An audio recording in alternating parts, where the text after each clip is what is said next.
Hi everyone! In today's video we are going to mix media as well as we do mix techniques, and eventually we are going to crack up space-time. Yes, it's a geode painting again, and this time I'm going to combine a regular geode painting and we are going to crack it up to show us a space scene. Isn't that a great idea? I really found this idea kind of fascinating, and I wanted to test the Resonate 1:1 resin as well as their pigments again on this project, because having a quick curing resin on a geode artwork might really be a really cool thing, I guess. Because in this project I wanted my lines to be more separated, not intermixing so much. So let's see how this goes. As you can see, it is a reused canvas, or you probably can see. I just painted over it with gesso to give it a somewhat base layer, and as it had some texture on the canvas itself, it was not so much of a deal because the resin will even out everything in the very end. So I made my sketch, and this is a 50 by 50 centimeter canvas. After having done the sketch, the fun part could begin. I started off by pouring the planet in the very middle, which was something that I had to do at the first because this was the centerpiece, so this was the first to go for, and I probably just wanted to do with swipe. So I mixed my paints. I did not really care so much about the thickness and consistency of the paint and just went on. I decided on the colors very quickly. I wanted it to be somewhat bright, colorful and happy, so I went for pink and gold and white. But as you can see, my colors were way too thin, everything just mushed up together. It really did not look anywhere close that I wanted to look. So I just washed it off and gave it a new attempt. I mixed my paints again a bit thicker this time, put them over there and swiped them. I just used the swipe because this sounds genuine, it's a gas giant, so everything is lined up in these streams around the planet, and this is my go-to way of creating them. So I swiped it, I touched it, and cells were coming up, and I kind of liked it. I liked the colors that I received, and so far at this point everything worked out as planned. This of course had to dry them. And as you can see me here doing in my project as well, if you go over the lines that you have drawn with your pour, that is really no much of a deal. As this is going to dry pretty flat and you're adding the resin over it anyways, it will cover everything that flow over the drawn lines whatsoever. So don't panic if you don't hit the line exactly. After the paint was dried, I had to make sure that the entire space background themed area is covered in paint, because it would be way more difficult adding those details in the very end when the resin is poured and everything is fixed. So I wanted this part to be done in the early stages. And I used my black 2.0 paint again. I just made a couple of drops on the canvas and spread it around with a brush. Pretty simple, pretty easy. Of course I needed to cover the planet itself to make it look three-dimensional. So besides the space itself, I added some black to the planet to create the shadow area, and the transition zone will be done with my airbrush again, because this is way easier than dabbing this with a brush or making thin layers to create this transition zone. So I prefer using my airbrush. This is just easier and quicker done. And also added some blue color to the space background itself to give it more variety and make it more interesting to look at and three-dimensional, and just to make it more prettier, I guess. And in case you're going to use an airbrush yourself, just make sure you start off with the lighter colors. So I start off normally using the white for the white contrast areas of the planets, so this side where the sunlight is actually hitting, and then I go to the darker colors. Reason behind, I'm a really lazy person when it comes to cleaning my airbrush, and if I would start with the black or blue or whatsoever different color I would have to clean the airbrush to the entirety, because otherwise I would stain the white paint that I add afterwards. But of course it's up to you. If you want to start off with the dark colors and prefer cleaning your airbrush in between, totally fine. But of course, I did clean my airbrush when everything was completed in terms of the background, because something I do not want to have is a clogged up airbrush with acrylic paints, because the next time that I'm going to use it, I will be super mad at myself if I didn't clean it. When this was dried again, I just added some stars, and this time I just used a barbecue wooden stick and dotted those stars. I could have used a brush itself and sprinkle the stars over there, but I really did not want to mess with all the stuff that is already on there. I'm probably spraying the planet itself, so just dabbing them sounded to be the best way to go for me. And after that was done, I wanted to continue with the transition zone between the geode itself and the space theme acrylic pour painting. And therefore I decided to use my so much loved crackling paint again. In case you are new to my channel and have not seen me using this crackling paint, this stuff is awesome. I really love it. I do have it in a couple of different colors, and it is actually a relatively thick paste which you can apply with a palette knife. You can also apply it with a brush, but it's a bit more tricky, I'd say, because this stuff is really thick. You just apply it to the canvas as thick as you like, and then when it dries it cracks on its own. So the thicker you apply it, the more prominent your cracks are going to be. If you really apply it very thinly, you will also get cracks, but it's more like fissures and not really like cracks. So you can play around with the thickness, of course, to get some different kinds of textures and fissures. It is really cool. I love this. And if you have not seen it, if you have not tried it, make sure you get some of it. You will also love it. I'm really sure. And this felt to be the perfect transition medium for both areas. Because, you know, cracking up space-time, crackling paint, yeah, I think it's really the best medium to go to. And this stuff again has to dry before I continue, and the drying time is a bit depending on the thickness of the paint that you're using. I think I let it dry until the next day to have everything really cured. There is not so much that you can correct though, so you cannot really paint over this paint to correct something. You can of course paint over the paint to give it another color tone, shimmer or whatsoever. You can do this, it's perfectly fine. So if you only have this kind of blue paste and you want it to have golden, so you can paint over it with golden color glaze or something and you will be fine. You can also add a very thin color mixture and this will run through the fissures that the paint created.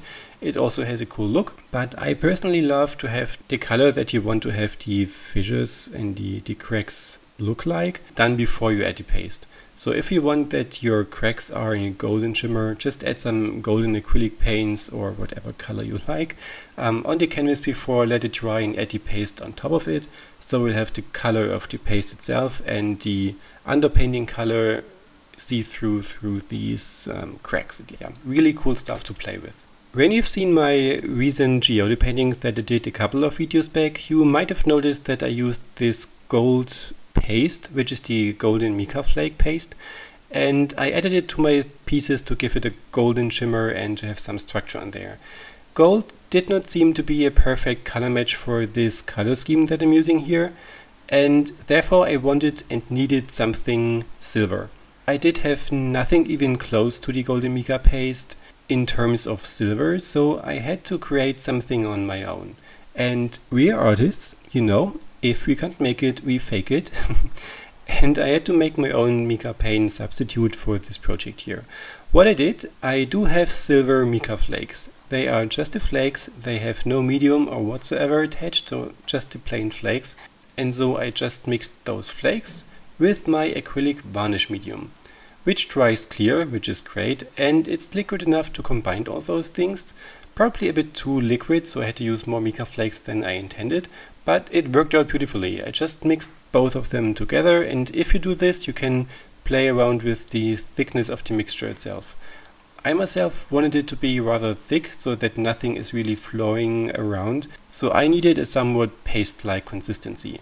Worked perfectly, so in case you do not have any art material that you see in whatsoever video, but have alternatives that you can recreate the look of it, go for it. There is no need to get all the materials that anyone is going to show in a video for yourself or for just one project, if you can find a substitute to it. Of course, there are art materials that are in a way unique, so I couldn't really fake this crackling paint, for example, but if it's just something like these mica flakes and such, there are often alternatives that can be picked. Even if you don't really like working in resin, and I can really relate to it because it's sticky, it's chemicals, some people really don't want to use resin. You can in a way fake the look of it, just use the acrylic paint itself to make somewhat pores over the canvas to create these geode lines. Probably should be thicker than for a regular acrylic pour, just not intermix as much. And this is probably something you will have to experiment with. But in the end, if you glaze it a couple of times with the Liquitex gloss varnish, for example, it really gives it a resin-like look and shimmer. It will not be as super even probably as the resin layer is going to become, but the entire look of it will be pretty close to a resin finish. Especially if you add a couple of layers of the varnish and add it a bit thicker so that it in a way self-levels a bit. So not brushing it all over, just make a bit more of the varnish on your piece so that it can basically flow over there. At this point I also decided to add some glass nuggets again, because every geode is getting prettier and there is more texture and it's shiny and shimmering, and these glass nuggets really do a great job for this. I opted for clear ones as they are going to pick up the color of the resin that is going to flow next to it or underneath it, so it felt the best way to go for. And to make them stick to the surface I just added some PVA glue and pushed these stones onto it. I just bought them from Amazon, so they are available in a couple of different colors and sizes. Go for the size and color that you want to have. And when all these little touch-ups were gone, I really was not sure if I like the space scene in the middle. I somewhat liked the color of the planet that I had there, but contrast-wise I was really not sure if I liked the look of it. I really was not. And so I did the only thing that sounded reasonable to me at this time, and I texted Miriam and asked her. I asked her what she thinks about the planet. It was not really completed at this time, as you can see, but I told her the concept and if she can see how it's going to look in the end. And of course she did. She was super lovely and cute as she always is, and she liked the concept, which of course was great to hear. So we texted a bit and I decided to change the planet scene again. Of course, I cannot really do a swipe in this area now, because as told in the beginning, this had to be done as the first part. And so I went for the approach that I did for the other space-themed acrylic pour mixed media things that I did 2 weeks back. And yeah, just made some pours. I had some Yupo paper left, so I used this one. And while I was using the Yupo paper, I just got the idea that I can use whatever plastic paper you have lying around, actually. The Yupo paper is kind of pricey and it's relatively thick, so it's about 1 millimeter or almost 1 millimeter thick, and this is pretty thick if you want to glue to your actual artwork. So I just randomly came across the idea, why not use regular plastic paper, and I really cannot really translate it in English. This is basically just like regular printer paper made of plastic. It's clear, so you for sure have seen it in office supply stores or whatsoever. But really cheap compared to the Yupo paper, and it's thinner and it does the great job. So I made 2 swipes, one of the Yupo paper and one over the other paper, and let it dry. I wanted to see if everything cures kind of similar, and it did. But as you might know, drying times on these Yupo or plastic papers is a nightmare. It really takes ages to dry. I wanted not to wait until everything was settled, and I just continued with the resin part. So I put the pours or the swipes aside, let it dry, and it took me about, I don't know, 1 or 2 days until everything was really cured. Reason behind this extreme long drying time for a pour is just that the paint cannot soak up into the surface like a canvas, for example. So if you pour over a canvas, the water is going to be soaked into the fabric and evaporates from underneath and from above of the paint, and so it cures relatively quickly. If you use on a plastic or non-absorbent background, the water from your paint can actually not soak into your surface. So it can only dry from above, and it will take much longer, and you really have to make sure that it does not dry too quickly, because otherwise your paint is going to crack and to rip itself apart. When it comes to the geode look in general, I wanted to go for bluish purple tones. As those were the pigments, Resonate sent it over to me. It was really great, fitted perfectly and did the job very well. I started off with a purple, and this is a deep purple pigment paste. It is super highly pigmented and I really love the look of it. Starting off with the resin, I realized that I should probably have painted the background black, because I so much prefer having resin layered over a dark background. This pops up more in terms of the contrast, and you will not see the white of the canvas through, which I had a bit of a struggle with, especially at the edges. Canvases of course tend to sag a bit towards the middle, so they're not as perfectly even as an MDF board, for example, will be. So your resin is going to flow a bit towards these uneven areas, which I had happening with the purple, and I had to correct things every now and then to have it somewhat solid coverage. When it comes to the other paints, I just mixed the pigments in there, and most of them were pigments, and once done I poured the resin over it. This 1:1 resin from Resinate has a working time of about 15 minutes, which is really great, and it cures relatively quickly afterwards. But as this is only a very short working time, it's going to get thicker quite quickly, so it was perfect because I wanted to pour these lines when the resin was already getting thicker, to not have everything move around that much or intermixing that much. For the last geode paintings that I did, I poured all the colors in at once, and of course they intermixed a bit because I never get my table level. I think I did a good job on this one, but so far in the past, no matter what, it just flew toward one side of the painting. And so as everything was thicker here, it did not flow as much anyways, but I wanted to have these lines separated to cure first, and then I add the other colors in between, which in a way will keep my poured lines separated. It of course causes another kind of issue in the very end, because you will have these stop and go lines, because the resin itself does not level out in between these lines, and you don't have any intermixing happened. This of course was something I knew about and wanted to test it anyways, because I've never done this, and you know it's all about an experiment, and it will look pretty in the end. Yeah, this is what I did. So in case you wonder why I did this the way I did, this was the reason behind. So on the next day, when everything was cured, it was time to redo the space theme in the very middle. And therefore I painted everything black again. I used the black 2.0 again because this has super awesome coverage of black, and you don't really need much of it. When this was dried, I was about thinking how big the planet shall be. I thought it should be a bit smaller because this planet is rather large and you cannot really see the curve of the planet and make the viewer clear that it is a planet, so I wanted it to make a bit smaller. Of course you're kind of limited to the size of the planet anyways because of the size of the paper you put on, so I made up my mind and just cut out everything that I needed. And once done, I glued it to the surface. And I did not use any glue for this, I just used the acrylic paint that I just added to it for the background and pressed it onto it. This will really glue everything perfectly together. And you can see the difference now. It really looks totally different than it looked before. You will see in a couple of seconds how it looks when I tweak it and add the shadows and the highlights. This is really a game changer. So here you can really relate how different the look will be if you tweak your lights and the shadows on the planet. Now having it just put on there, it really looks flat. The colors are nice and I really like how this turned out, but it does not really look as a planet at all. It just looked like a weird shape glued onto your artwork. And for this part, of course, I again used my airbrush because this is the easiest way to go for me at least, and did the same process as I did for the first attempt. I did not record it though, but I think you can imagine what I did. I also cut out a smaller round planet, which is going to be the moon, also shaded this one in and glued it on top of the painting as well. So I really was happy with the look of that now.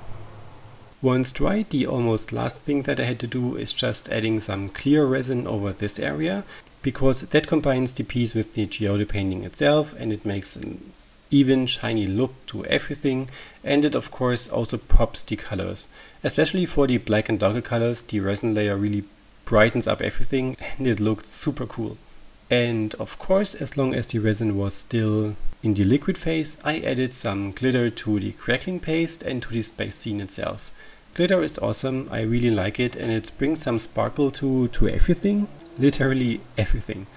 And especially for these space themes, I do not want to be it really prominent, but when you walk by the painting in the end and the sunlight or light is hitting it, you will see this little sparkle from the edge of your eye. This is really fascinating to look at and it gives it more interest, so I really like adding this. And then the very last thing was just adding some lines with the Posca markers to give it a more geode look.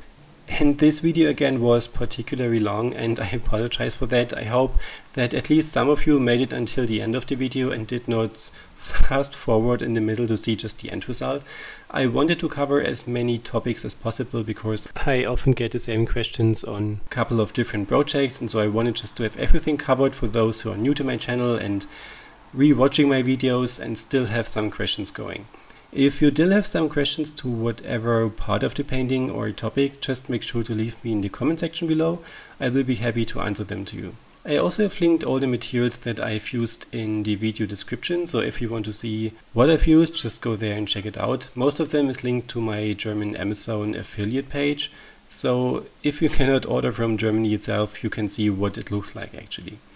And if you want to get in touch with me, my social media is also there available, as long as my Etsy link if you want to adopt something for your home, which would make me super proud, of course. And yeah, I really hope you enjoyed watching this video. If this was the first one that you've seen of mine, please make sure to give me a thumbs up if you liked the video itself and if you liked the project. If you have not yet subscribed, please make sure to hit the subscribe button as well to not miss out on any of my new coming videos. There is already a ton of videos there with many projects, so also make sure to have a look at those. And of course, I would be super happy if you would share this video with your friends and everything you know that might be interested in recreating something like this perhaps, or just watching it. It would really mean a lot to me and helps my channel grow. So thank you so much for your time, thank you so much for watching, and other than that, I hope to see you in my next videos. Have a great day, bye bye!